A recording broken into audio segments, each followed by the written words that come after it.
Make way for Chris Sims, NBC Sports, co-host of Pro Football Talk Live with Mike Florio. And I hate lists, and they usually come out at this time of the year. And I saw that Chris Sims had a list on quarterbacks. And what caught my eye, and that's what you want to do when you're putting out a list, is something controversial. And that was Tom Brady was 9th on the list of, I guess, the quarterback you would want going into the upcoming season. Let me bring in Chris Sims, just so before I start to yell at him, that I can get the rationale for his list. Chris, thank you for joining us. Explain what your rationale was for this list. Okay, all right. Well, first off, the one thing I want to make sure that we get out there, and you talked about it's a slow time of the year, right? And lists come out. It's part of my job, and I evaluate quarterbacks, and I'm obsessed. But I certainly didn't put him at number 9 just to get people. I didn't wait 31 picks to ruffle the fan base to get attention to my pick. I mean, if I did that, I would have thrown a few more curveballs in the 20s and 30s too. So this is truly what I believe. I have a passion there. Yes, I am doing this as viewing as the quarterbacks as they stack up right now heading into the 2019 football season. Who is the best quarterback in football? And one of the things that, again, I'm trying to, I don't want to say educate, but point out to people here, it's the ultimate team sport. We have seen and come to this thing here in the last 15 to 20 years where it's just quarterback, and that's the only guy that wins and loses the game. And we know that's not true, but yet we boil it down to that a lot when we just go into the quarterback conversation. And yes, as it stands right now, Tom Brady's still awesome. He's certainly, top 3 greatest quarterback of all time, the most decorated of all time, not even close. I get that. But yes, going into the 2019 season, Dan, I look at him as the 9th best quarterback in football. You have Eli as the 34th best quarterback. That means there are quarterbacks who aren't even starting who are better than him. No doubt about it. Yes. I mean, Jacoby Brissett or Eli Manning, I'm going to take Jacoby Brissett. Eli Manning's play has been below average. I don't think this should be, a shock to anybody when you stack up, all the quarterbacks and you sit there and look at it and you go, gosh, okay, there's some quality backups on a few of these football teams too that I think could, take advantage of what was there to be had at the quarterback position better than Eli Manning at this point of his career. Eli's a legend. I know all that, but he's certainly getting up there. He's long in the tooth. Dan, I evaluate quarterback play a lot like this. I'm not going to go down to the, let's see the win-loss record and let me see who has the best stats, and then that's just the best quarterback every year. No, it's not about that. Not everybody has the same support system, the same great scheme around them, the great players around them, whatever it may be. I am big into evaluating, as far as quarterback play, what was there to be had, right, on the field, yards-wise, plays-wise, and did you take full advantage of what was there to be had? And then another huge area I look at is just going, okay, and then when there's nothing there, right, what do you make happen when there is nothing there? And that is another big factor. And I know a lot of people have a hard time. They go, you had Aaron Rodgers number 1. How could you do that? They're 6-9-1. Well, it happens in football all the time, but somehow we can't wrap our heads around it in the NFL level. Hey, John Elway didn't have the best season out of any college quarterback in 1982 when he was at Stanford, when they went 4-7 or 5-7. But the NFL evaluated all the quarterbacks in college football and said, you know what? That guy's the best quarterback. Patrick Mahomes a few years ago at Texas Tech, he didn't have the best season, and he was 5-7 with the Texas Tech Red Raiders. But then the NFL evaluated it, and most teams came away and went, damn, that guy on that 5-7 team is the best quarterback in college football. And again, that's why I just try to separate it there. We're talking about the one player.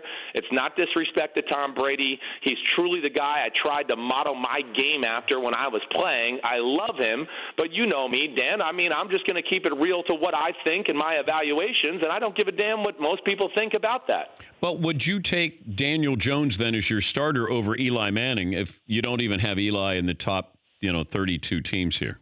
Well, no, I didn't have Daniel Jones in my top 40, so I had him just outside of my top 40 there. I got to see Daniel Jones first. So, I'm hearing very positive, glowing reports about him, and I expect, yes. I mean, this is one thing I've said with the Eli Manning-Daniel Jones conversation. He's going to put pressure on Eli and the Giants because every day he's going to be out in the field and they're going to go, whoa, okay, he's just as big as Eli. Whoa, he's definitely a better athlete than Eli. Oh, gosh, his arm's better than Eli. Whoa, he's pretty smart.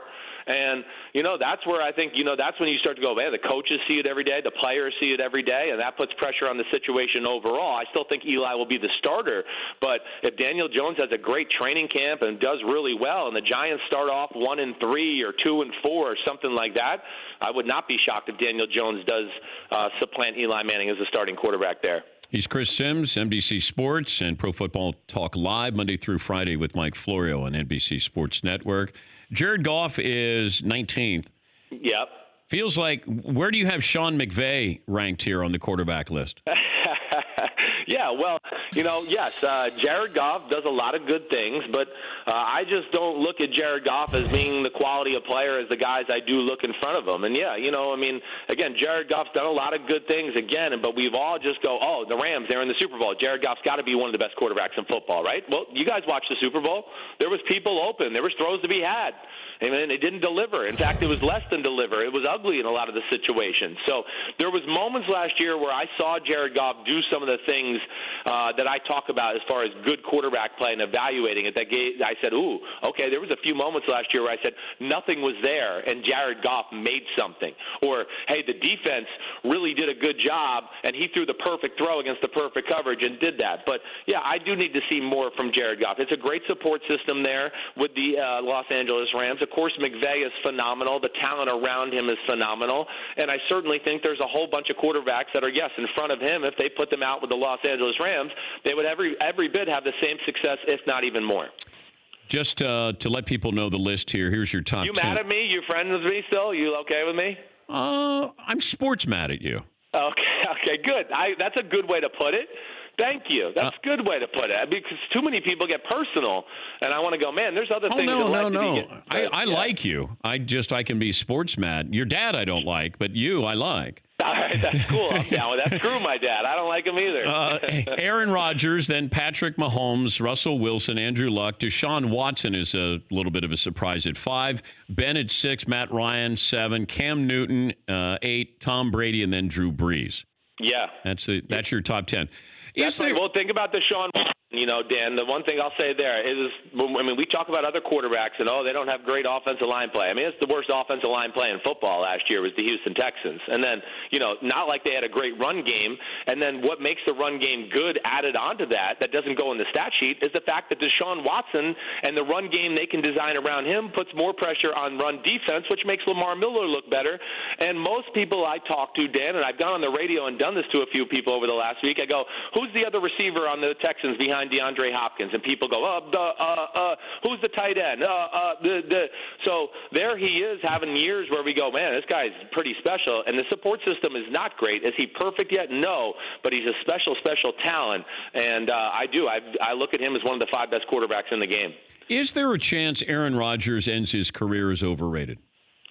Yeah, certainly. There's a chance that way, yeah. If he ends with one Super Bowl.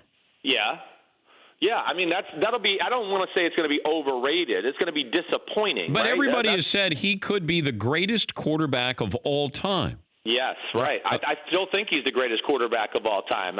Hey, he's the quickest to get to 40,000 yards. It's the greatest interception to touchdown to interception ratio in the history of the sport. It's not even close with who's second. And we view him as a gunslinger. And, weapons, there hasn't been weapons galore up there. He's got better weapons. He had better weapons than Brady had a lot of times. Well, the greatest tight end of all time played with Aaron Rodgers. Has the greatest receiver, arguably of all time, played with Aaron Rodgers. The greatest slot receiver. Well, he didn't play. He made Julian Edelman. Okay, let's not kid anybody. Was there, and Wes Welker was really good there. And he was cast off from the Dolphins. He got cast off by the Dolphins there. So they got Wes Welker because there's no teams in football. And this again. I don't want to sound like I'm hating on Tom Brady, because Tom Brady is freaking awesome. I'm just trying to explain people there's more to the game than just going wins, losses, stats, the quarterback's the reason, that's it. If that were the reason, then Nick Foles would never beat Tom Brady in a Super Bowl. How does Phil Simms beat John Elway?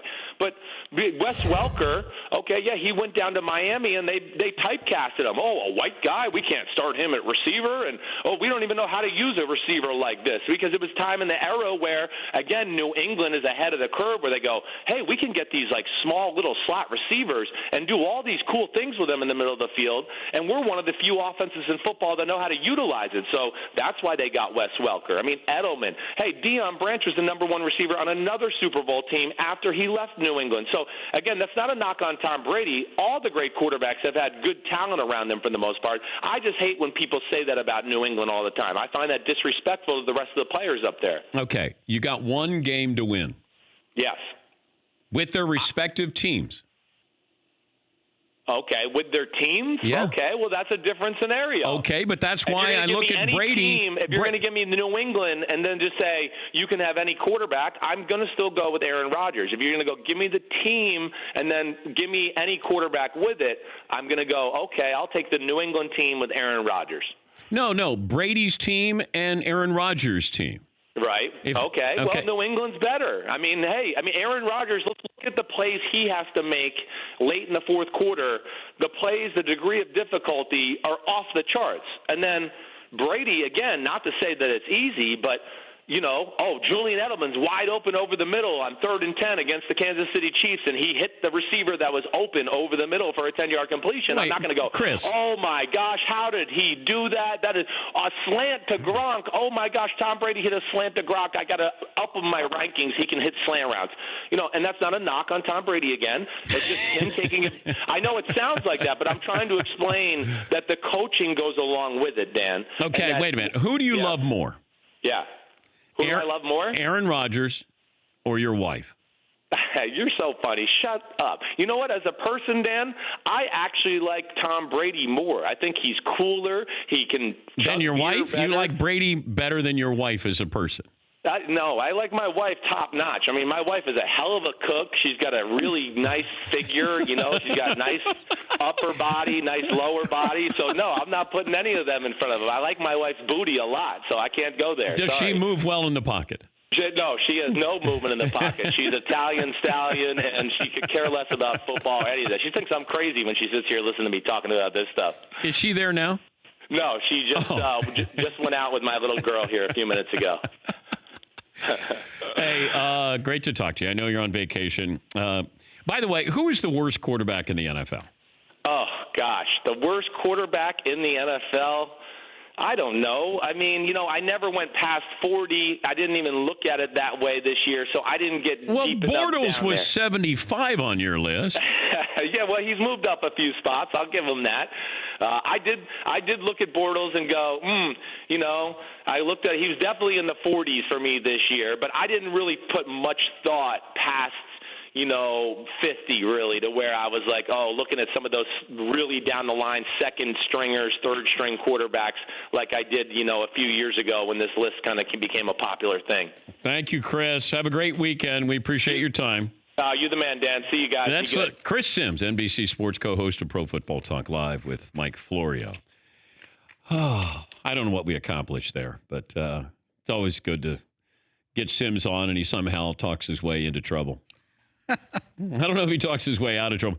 For more Dan Patrick Show, tune into Audience Channel 239 on DirecTV. Stream for free on BR Live or download the Dan Patrick Show app.